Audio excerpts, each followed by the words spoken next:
నమస్తే. అమెరికా అధ్యక్షుడు Donald Trump తన తలతిక్క నిర్ణయాలతో అమెరికాను అధఃపాతాళంలోకి తొక్కేస్తున్నాడు అనేటువంటి విమర్శలు వస్తున్నాయి. తాజాగా మనం చూసాం.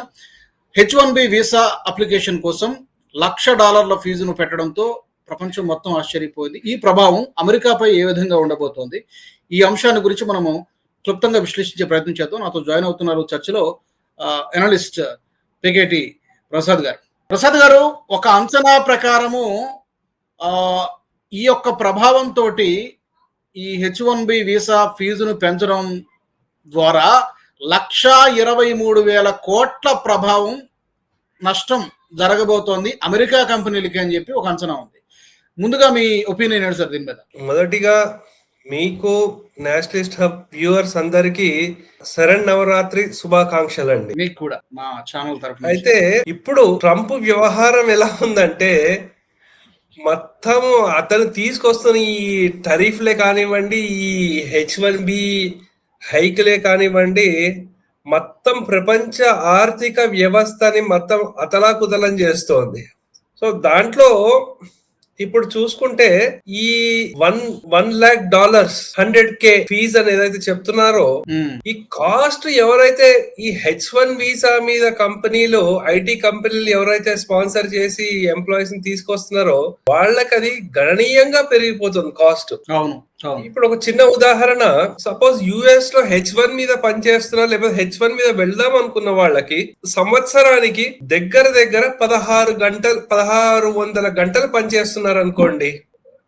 అన్ని గంటలు పనిచేస్తూ ఉంటే ఈ గంటకి ఈ కాస్ట్ ని ఈ ఐటీ కంపెనీలు పెట్టుకోరు కదా, ఆ కాస్ట్ ని క్లయింట్స్ కి పాస్ చేస్తారు. రమారమి ఇంచుమించు ఒక గంటకి ఒక $50 రేట్లు పెంచేయచ్చు. ట్యాక్సులు అవి కలుపుకుంటే గంటకి $60 పెంచచ్చు.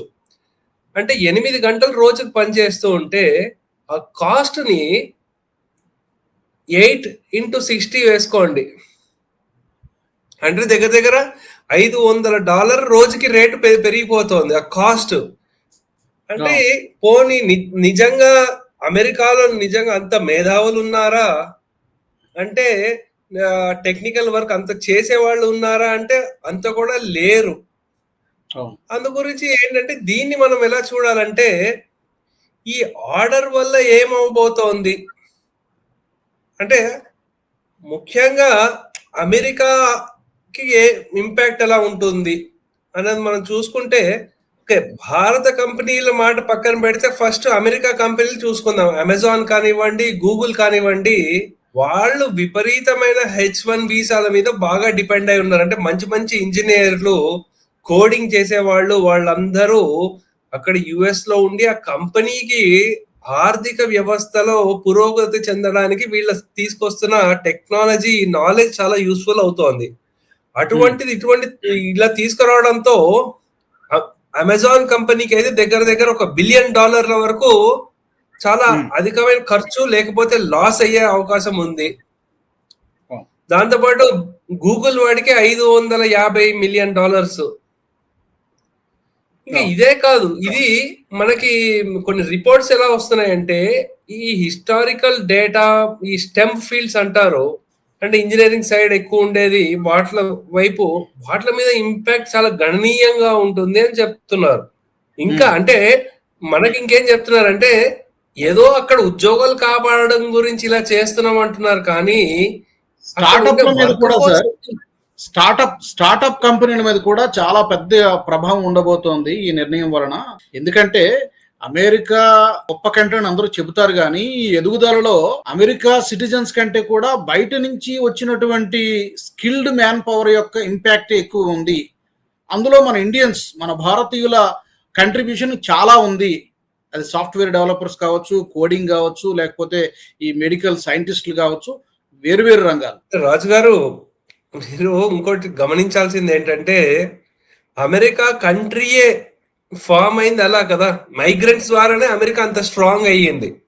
సో అందు గురించి అంటే ఇప్పుడు మనం చర్చిస్తున్న అంశం టెక్నాలజీ అయినప్పటికీ కూడా అమెరికాలో ఎక్కువ మంది యూరోపియన్స్ ఎప్పుడో కొన్ని శతాబ్దాల కిందట వాళ్ళు మైగ్రేట్ అయ్యారు. ట్రంప్ కూడా ఈ జర్మన్ కి సంబంధించిన జీన్సే ఉన్నాయి వారిలో కూడా. అందు గురించి వారి శ్రీమతి గారు కూడా యూరోప్ నుంచి H1 మీదే వచ్చారు.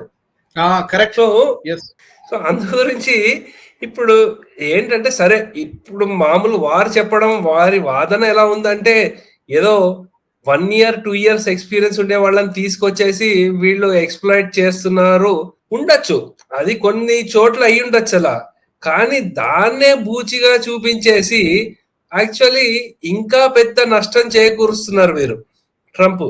యాక్చువల్లీ దీని ఇంపాక్ట్ మన ఇండియన్ ఐటీ ఇండస్ట్రీ మీద చూసుకుంటే మనకి ఇండియన్ ఐటీ కంపెనీస్ ఒకప్పుడు 70-80% ఎప్పుడు మొత్తం యుఎస్ మీదే డిపెండ్ అయ్యేది.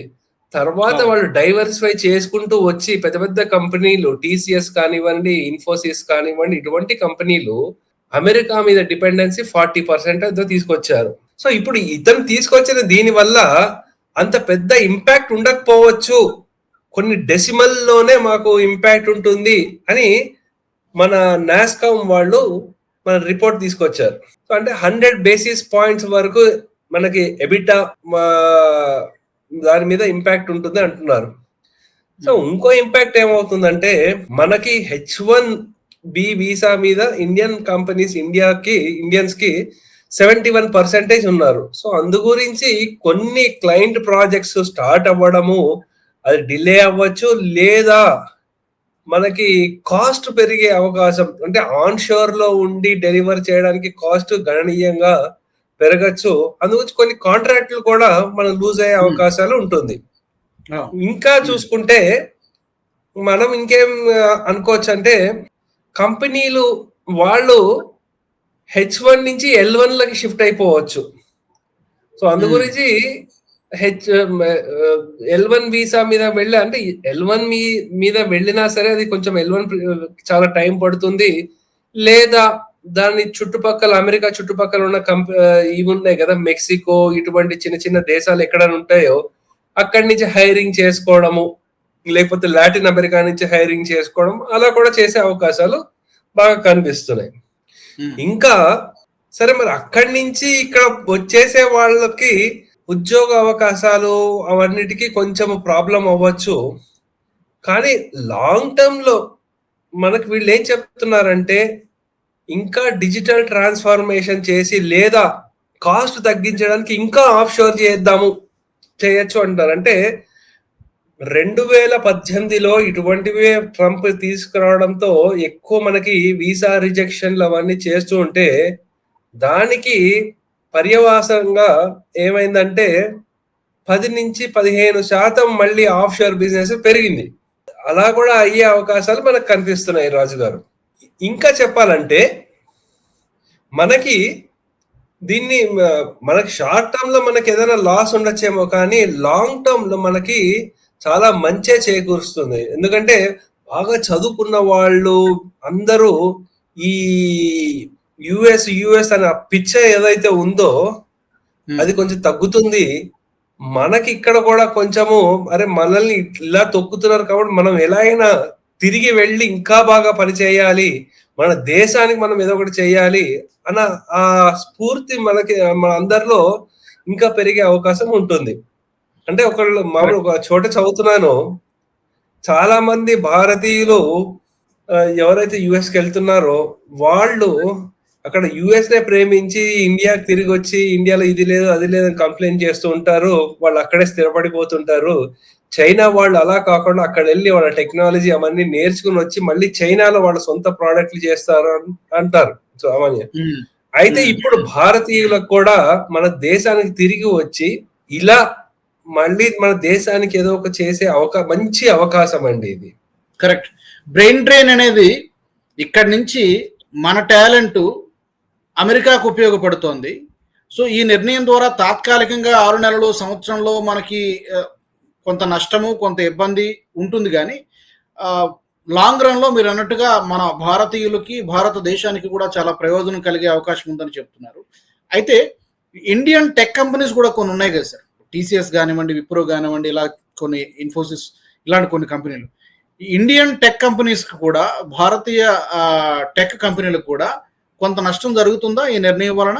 డెఫినెట్లీ నష్టం జరుగుతుందండి. ఈ రోజు యాక్చువల్లీ మన షేర్ మార్కెట్ చూసుకుంటే ఐటీ కంపెనీలు ఒక 6% వరకు వాళ్ళ షేర్ ప్రైస్ పెరిగిపోయింది. మళ్ళీ తర్వాత ఇంకా న్యూస్ అవన్నీ రావడంతో ఒక 3% లాస్ అయితే అయ్యింది.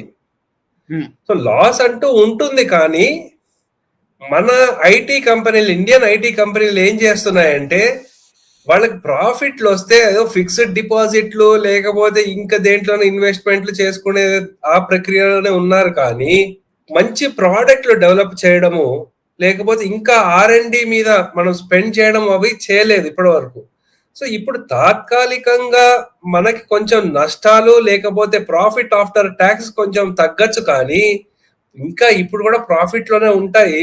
సో దీన్నే మనకి మంచి అవకాశంగా చూసుకొని మన ఇండియన్ ఐటీ కంపెనీలు మంచిగా అంటే R&Dలో ఇంకా బాగా ఇన్వెస్ట్మెంట్ చేస్తే మంచి మంచి ప్రోడక్ట్స్ వచ్చే అవకాశం ఉంటుంది. ఎందుకంటే ఈ ట్రంప్ ఫస్ట్ టర్మ్ లో అతను పెట్టిన రెస్ట్రిక్షన్స్ వల్ల ఒక 15% మనకి భారతీయులు తిరిగి వచ్చేసారు, మంచి తెలివైన వాళ్ళు.